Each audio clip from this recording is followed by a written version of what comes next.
Welcome to Heart Healthy Living with Dr. Jackie, a Big Blend radio podcast that features Dr. Jacqueline Eubany, a board-certified cardiologist and electrophysiologist and author of the best-selling book, Women and Heart Disease, The Real Story.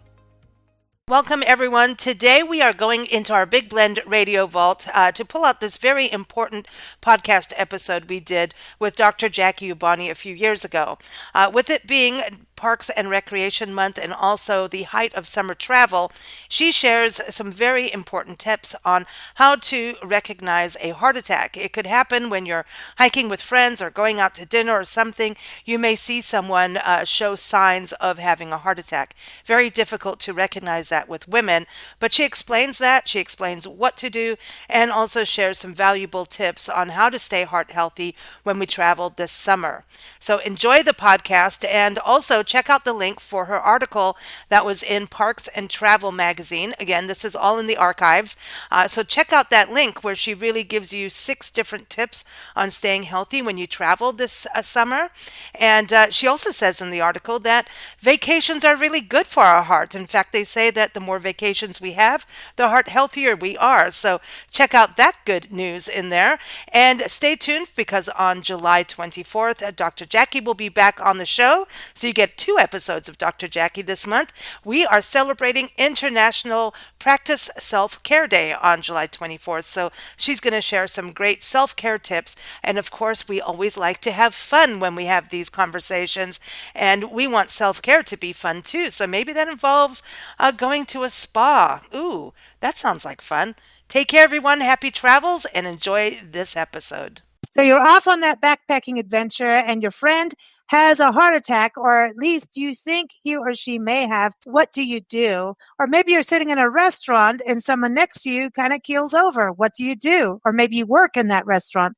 We have Dr. Jackie back on Big Blend Radio today to talk about heart attacks, how to recognize them, what to do if someone has one in your presence, especially for travelers and those in the tourism and hospitality industry. Dr. Jacqueline Eubany is a board-certified cardiologist and electrophysiologist, I love to say that word, and author of the best-selling book, Women and Heart Disease, The Real Story. Of course, you can get it on Amazon, all those great places, but I encourage you to go to our website, womenandheartdiseasebook.com. Dr. Jackie's Cardiovascular Wellness Institute of OC is based in Orange, California, and she has a second office in Irvine, also in Southern California. So go check out cvwellnessinstitute.com. Dr. Jackie has been a Big Blend heart health expert contributor for almost 3 years now with us. And you can check out her articles and interviews in Big Blend Radio and TV magazine and Parks and Travel magazine, because she is a world traveler too, and she likes to dive with sharks. And not just any shark, great whites. So check it out. Go to blendradioandtv.com or nationalparktraveling.com. Dr. Jackie, so good to have you back on the show. How are you? I'm good. Thanks for having me. It's always very exciting to hang out with you ladies. Well, we're behaving. You can see us and we're drinking water and behaving because, we are recording this segment after our Sunday show. Are we behaving well enough to say that we had our 5-ounce limit? It sounds like it. I see you're drinking water, so that's good. That's good. Have water. So as travelers, that seems to be really important. And Nancy and I, you sponsored us on this assignment to go and cover 1-hour walks across the country on our Love Your Parks tour. We travel across the country. And we've been doing a lot of that. We have a lot of walks to report. And it seems like when we were traveling, that's all you're doing is walking everywhere. But one thing we realized getting back on the road is we're consuming way more water than we ever thought, especially in higher altitudes. We've been hanging out in northern New Mexico and Colorado. We even drove the highest paved road in America. That was not fun, but it was really super fun. Altitude affects things. Is that something that we should think of in regards to heart health? Is the amount of water we take in and traveling to higher elevations? Yeah, absolutely. It's always very important to stay well hydrated when you're on these activities, especially being out in the hot sun, walking, taking hikes and those kinds of things. Absolutely. And when you go up to higher altitudes, the oxygen up at that level is lower than the oxygen level in the atmosphere on ground level. So if you have problems with heart or lung, you should really be aware of altitude differences. So really kind of have more water. Do you need to kind of take it slower as well? Yes, you absolutely have to, because you're struggling with the lower amounts of oxygen. If your heart's normal and your lungs are normal, you're able to compensate for the decreased amount of oxygen at very high altitudes.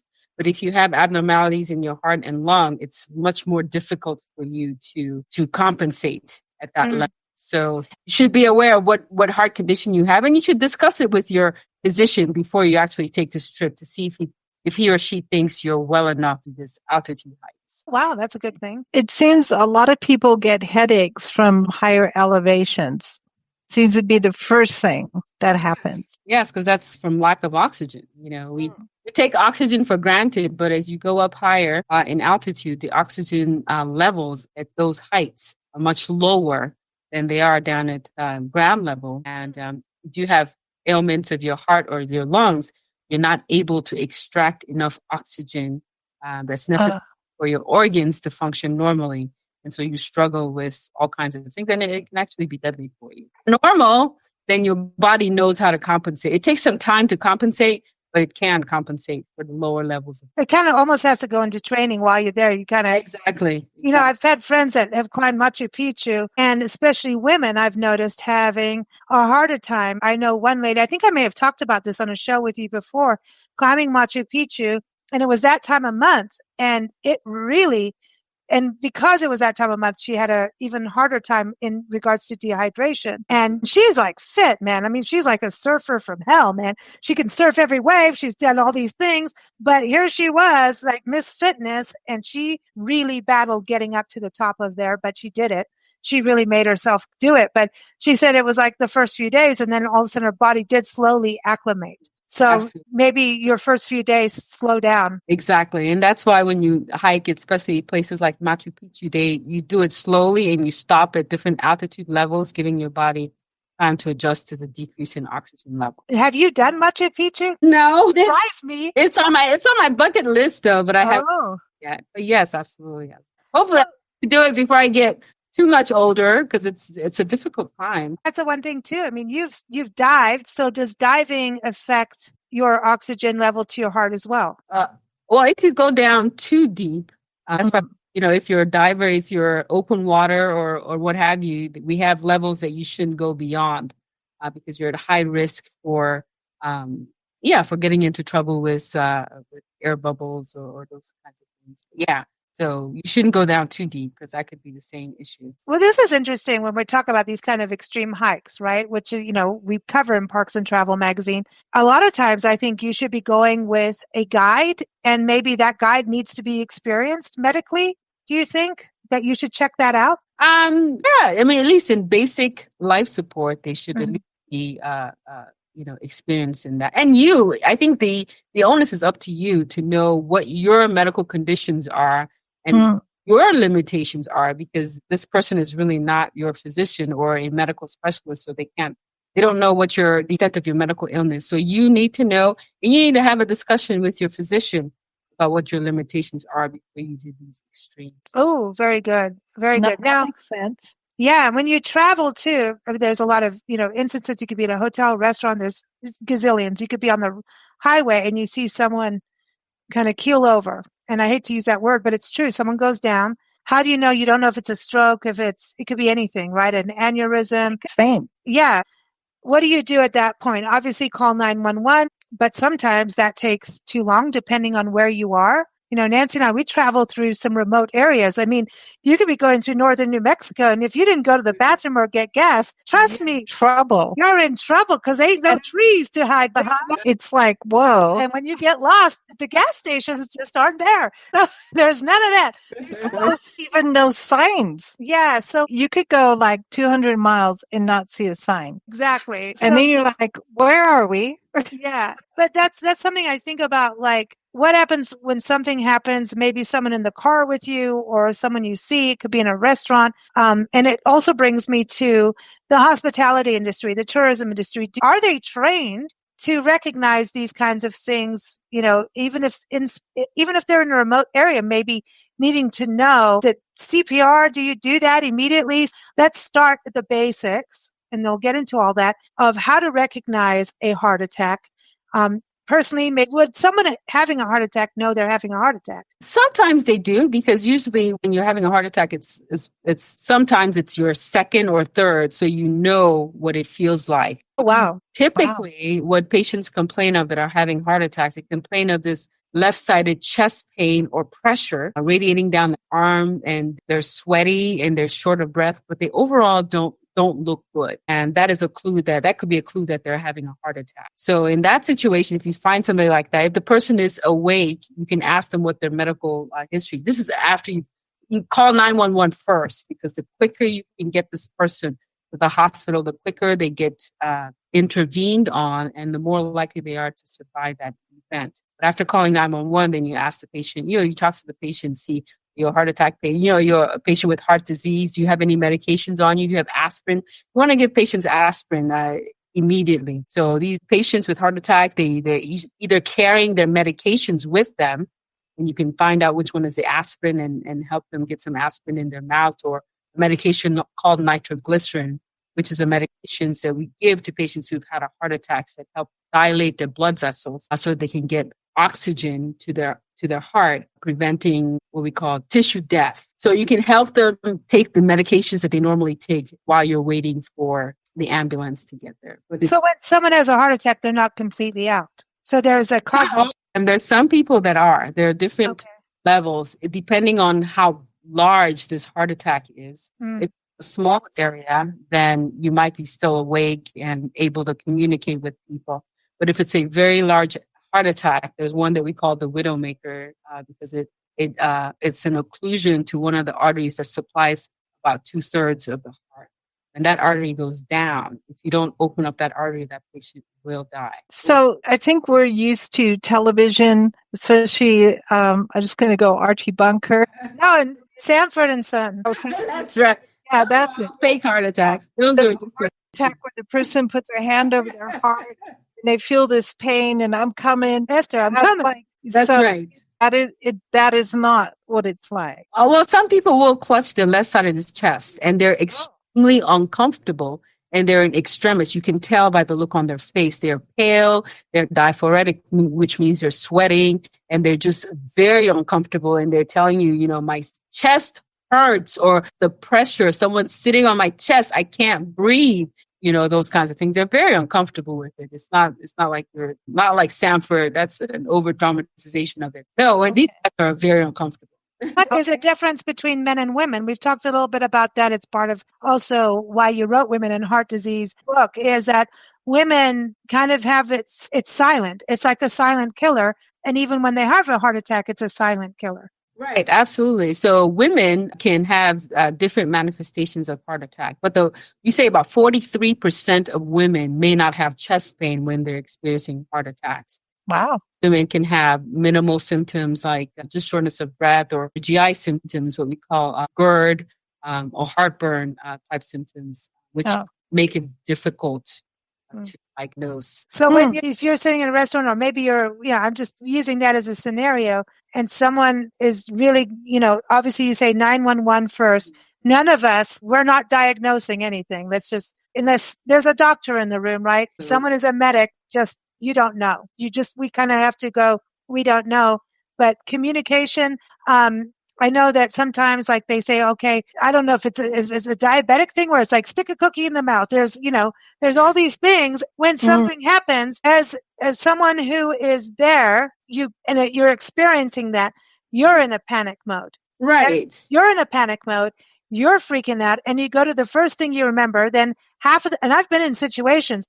Everyone starts arguing, especially now if you're in a place that it's taking, 10 years to get help, and you could be in a place where it takes 10 years, literally. If you're at the top of Machu Picchu, good luck. So like you're saying, go to your physician first. But in that time frame, do you sit people up? Do you lie them down? Or are there things you say, the medication, the aspirin? Should hotels and restaurants have aspirin on hand, do you think?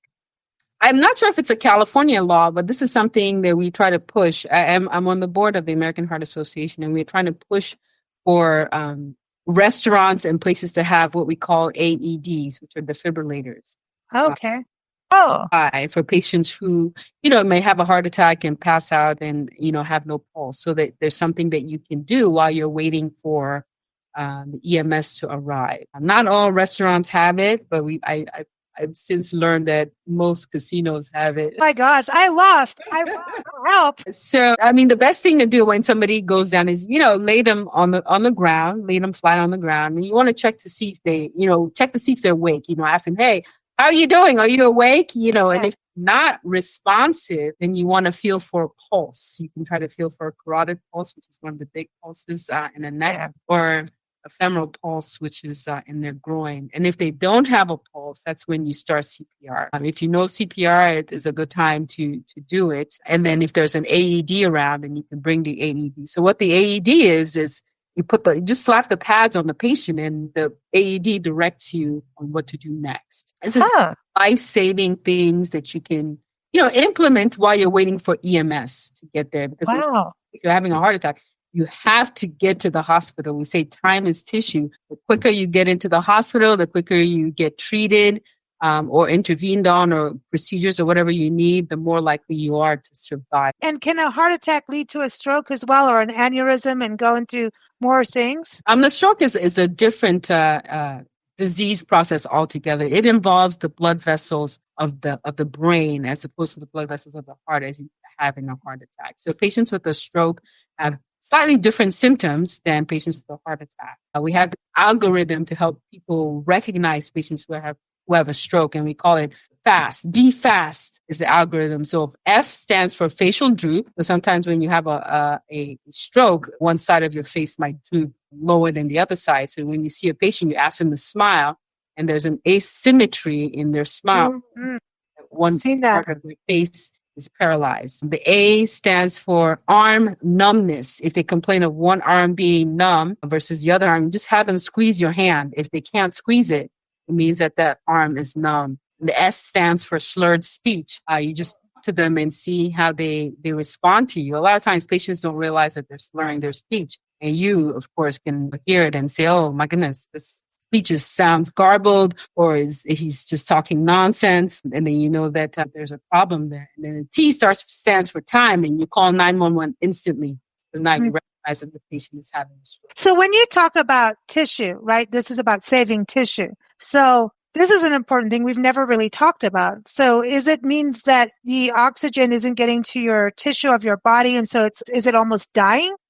Yes, absolutely. When I talk about tissue, like your heart tissue, the heart muscle requires oxygen and nutrients in order to do the job that it does. It beats, it provides, blood to the rest of the organ. But if you have a blockage in the artery that is supplying that heart muscle with the oxygen and nutrients that it needs, that muscle dies. And once that muscle dies, the heart will stop functioning like it normally functions. It's when you have a blockage of that artery. And the blockage could either occur as a result of a large blood clot, a thrombus forming in that vessel and occluding that vessel. So you can imagine a vessel just gets blocked acutely and you don't have any blood flowing through. You don't have any oxygen or nutrients. So that tissue, one, it's painful. That's why patients experience pain. And then the tissue just eventually dies. Wow. Can that tissue regenerate? Well, if it's not too long, because you can have injury that can heal if you are able to open up that artery within a certain amount of time. But if it's too long, that tissue will die and it will be irreversible. So we say time is tissue.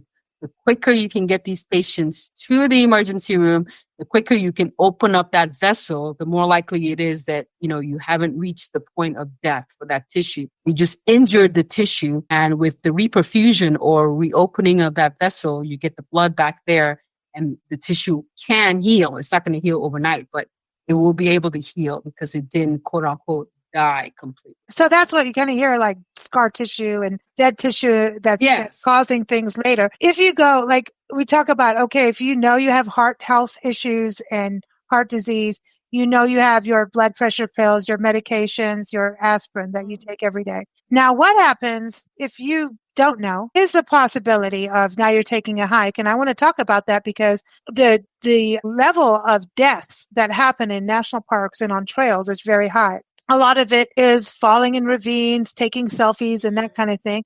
But there are people that think they're really healthy and still have a heart attack in some way and didn't realize maybe it was something through DNA and your genetics or whatever it is. But you go off hiking and suddenly, and there's a lot of people, especially in their retired years, their golden age, that think I've been hiking for years, and they just go on the same path and no one knows. Number one, I think we have to remember that anytime you go on a hike, someone should know that you're going there. I don't care if it's a 1 mile, 2 mile. Somehow someone needs to know, even if you post it on Facebook, someone needs to know something about where you're going. Because anything can happen, especially if you're alone. You could be out there totally innocent. The person walking with you, if there's someone with you totally innocent, you have no idea you have heart disease.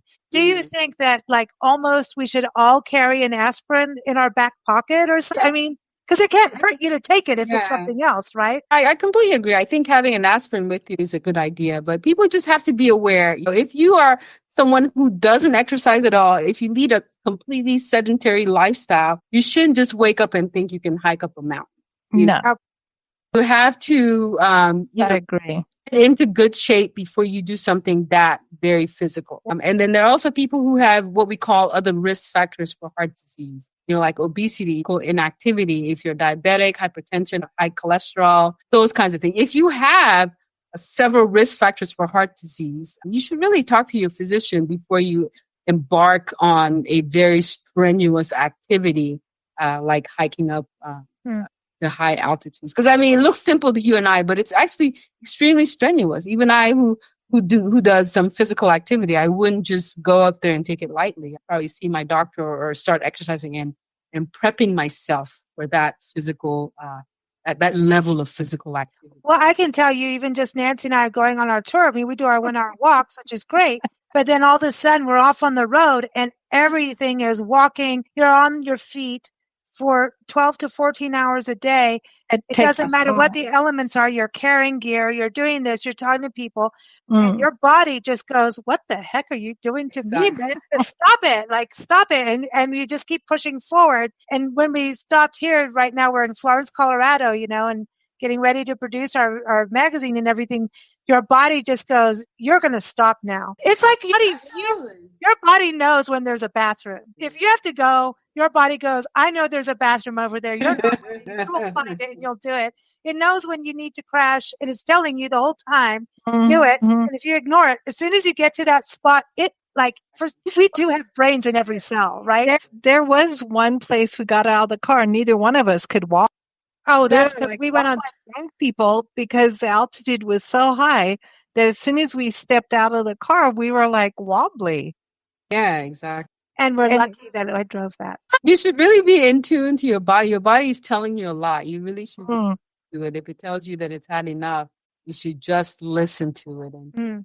Because that's what I was saying. You don't have to necessarily be on this big backpacking thing. You got to still know just walking a whole bunch. I know on our world travel parties with you, Dr. Jackie, you talk about like you're off, in Paris or London, you're doing a ton of walking more than normal. You talk about that. We have to, that's something, it's kind of like a silent thing we don't prep ourselves for. Exactly. We go on vacation, but none of us prep ourselves for the amount of walking or in a different climate, different altitude. We don't prep ourselves. Different pace. I mean, like on one tour we went on, the young man was walking so much faster that I found myself going, there's blocks square of where we went. And halfway through, I'm like, you know what? Dude, you're going too fast for me. I'm slowing down. Exactly. He's to hurry. It was like, first of all, you can't see that much going that fast. And it was, my body was saying, no, you're not walking that fast. You're just not. And we have to kind of know that and say no when we go on these things. Exactly. So when people get on an airplane and they're going to another country, do they need to look at that being a health risk for their heart? Well, it's usually safe to travel internationally. Planes have defibrillators on board. Okay.